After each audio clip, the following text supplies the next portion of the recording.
Olá pessoal, nesse vídeo eu vou falar sobre patentes, tá? Vou falar sobre decisões recentes aqui na área de patentes, tá? Uma da Suprema Corte dos Estados Unidos, tá? A Suprema Corte dos Estados Unidos está avaliando se deve conceder certiorari no caso Vanda Pharmaceuticals e Teva Farmacêuticas, tá? Esse caso, apesar de ser da área da farmácia, né, ela pode ter implicações significativas para além da indústria farmacêutica. Ele vai discutir a questão da obviedade. Essa questão foi tratada pela Suprema Corte no caso KSR versus Teleflex, né, onde ali aumentou-se o nível exigido para a concessão de uma patente, né? O nível de obviedade foi elevado. Então ele disse que o técnico no assunto não é um mero autômato, né? Ele é capaz de fazer combinações de dois documentos, sem que um documento esteja necessariamente fazendo referência ao outro.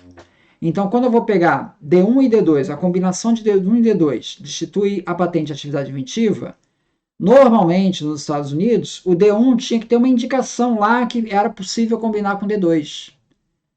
A Suprema Corte está dizendo que, olha, não precisa. O técnico no assunto ele não é um mero autômato, ele é capaz de fazer essa associação.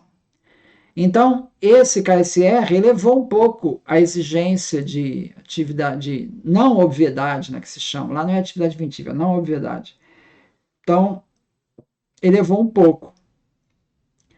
Essa questão do certiorari, né, que está sendo analisado, é que nesse caso do Vanda Farmacêuticos e Teva, foi decidido lá pelo Federal Circuit, né, uma instância inferior.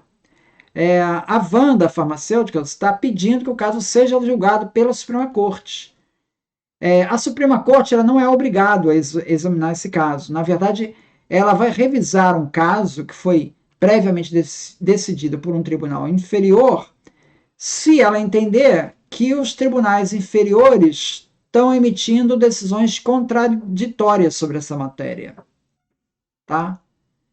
Então, geralmente a Suprema Corte concede o certiorari quando acredita que o caso envolve uma questão importante de direito que merece sua atenção ou quando há divergência entre os tribunais inferiores sobre a interpretação de uma lei federal. A decisão de conceder certiorari é uma etapa significativa do processo de apelação e que indica que a Suprema Corte está disposta a revisar o caso, tá? Então está decidindo ainda se vai conceder ou não. E aí talvez traga uma nova luz sobre o caso KSR, né? A Vanda Farmacêuticos se queixa que tem sido aplicado um critério muito rigoroso pelo Federal Circuit. O KSR falou desse critério que eu disse aqui e chamou isso como de previsibilidade, tá? Então você tem que tá na região da não previsibilidade para ganhar a sua patente. Então ele usou esse conceito de previsibilidade. E o Federal Circuit tem usado um conceito de expectativa razoável de sucesso. Quando há uma expectativa razoável de sucesso, então é porque é óbvio, tá? Então,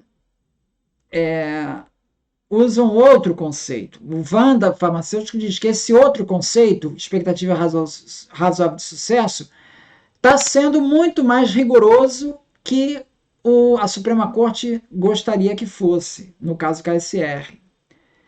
Então, o caso ele centra-se no padrão adequado para determinar quando uma invenção é óbvia e, portanto, não patenteável, né?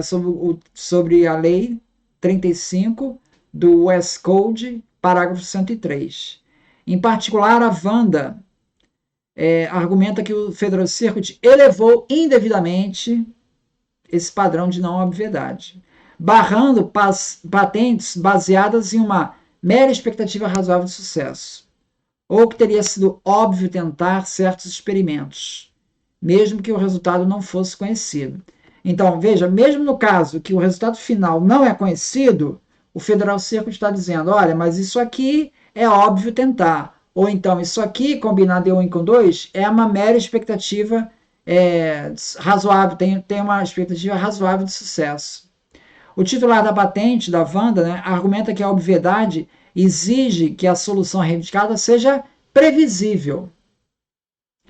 A questão é se a obviedade exige uma demonstração de resultados previsíveis, como a Suprema Corte considerou, no caso do KSR, ou uma mera expectativa razoável de sucesso, como o Federal Circuit sustentou e depois o KSR.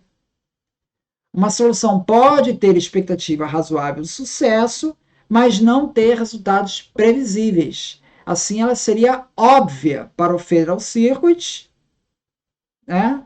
Porque ela teria uma expectativa razoável de sucesso, mas ela não seria óbvia para a Suprema Corte, porque ela trabalha com o conceito de previsibilidade. No caso KSR versus Teleflex, que esse caso é de 2007, o Supremo Tribunal dos Estados Unidos declarou que uma combinação de elementos familiares, de acordo com métodos conhecidos, é provavelmente óbvia quando não faz mais do que produzir resultados previsíveis. Tá? É isso que está dito lá na decisão. Mais tarde, o tribunal elaborou esse princípio, afirmando que, se uma pessoa com conhecimentos médios puder implementar uma variação previsível, o parágrafo 103 provavelmente impedirá sua patentabilidade, porque é óbvio. Né? Embora o KSR não discuta literalmente uma expectativa razoável de sucesso, ele não fala desse termo, expectativa razoável de sucesso. O caso indica que uma combinação de elementos conhecidos é óbvia quando não produz mais do que seria esperado. Então, quando existe uma expectativa razoável de sucesso. Parece que está implícito isso, tá? Então, parece que esses dois conceitos, na verdade, acabam sendo a mesma coisa. Então, será que estamos discutindo por uma questão meramente semântica, né? Ou seja, o Federal Circuit desenvolveu esse conceito de expectativa razoável de sucesso, mas que, na verdade, é o previsível lá do KSR. O nível de exigência é o mesmo, só mudou a semântica da coisa. Será que é isso? A princípio, o Federal Circuit aplicou o padrão correto, consistente com a Suprema Corte, em KSR, concentrando-se no conhecimento e na capacidade técnica no assunto. Ao pedir o certiorari, né, a Vanda Farmacêuticos, ela listou uma série de casos da Suprema Corte. Como ela não tinha casos posteriores, né, porque esse foi o último caso do KSR que tratou de obviedade, ela tratou de casos anteriores da Suprema Corte. Então, ela olhou para Dow Chemical versus Halliburton, que é um caso da Suprema Corte lá de 1945, onde ele diz que era óbvio porque era perfeitamente claro para um especialista. Tá? 1945, a gente ainda está antes da reforma de 52, que esse parágrafo 103 foi revisto lá na reforma de 1952. Aí é que apareceu o non-obvious, né? Bom, Máquina Têxtil versus Louis Rich, de 1938, também é claramente pronunciado como algo óbvio. The Forest Radio, a decisão da Suprema Corte de 1931, que fala imediatamente reconhecido, tá? E o Minnesota e Ontario Paper, de 1923. Não óbvio porque não havia nenhum meio, a não ser um experimento real, para permitir antecipar os resultados. Tá? Sinclair Ann Carroll, de 1945. Óbvio porque não é um produto de experimentação longa e difícil. Tá? E o Atlantic Works versus Brady, de 1883. Um ligeiro avanço ou uma habilidade mecânica ou da engenharia comum, isso não é considerado suficiente para se considerar uma patente. Então, um ligeiro avanço, o que é fruto da mera habilidade mecânica ou da engenharia comum, isso não é suficiente. Então, esses são casos da Suprema Corte que ela listou, a Wanda Certiorari. Né? O Dennis Crouch, né, que isso eu tirei aqui do blog dele, eu vou colocar o link aqui, ele diz que esse argumento da Wanda não é convincente. Por quê? Primeiro, ela não conseguiu provar que existe uma divisão de diferentes decisões do Federal Circuit que estariam aplicando um nível inventivo diferente. Ela não conseguiu provar. Segundo, ela pegou decisões da Suprema Corte que são anteriores a lei de 52 e anteriores mesmo à criação do Federal Circuit. Tá?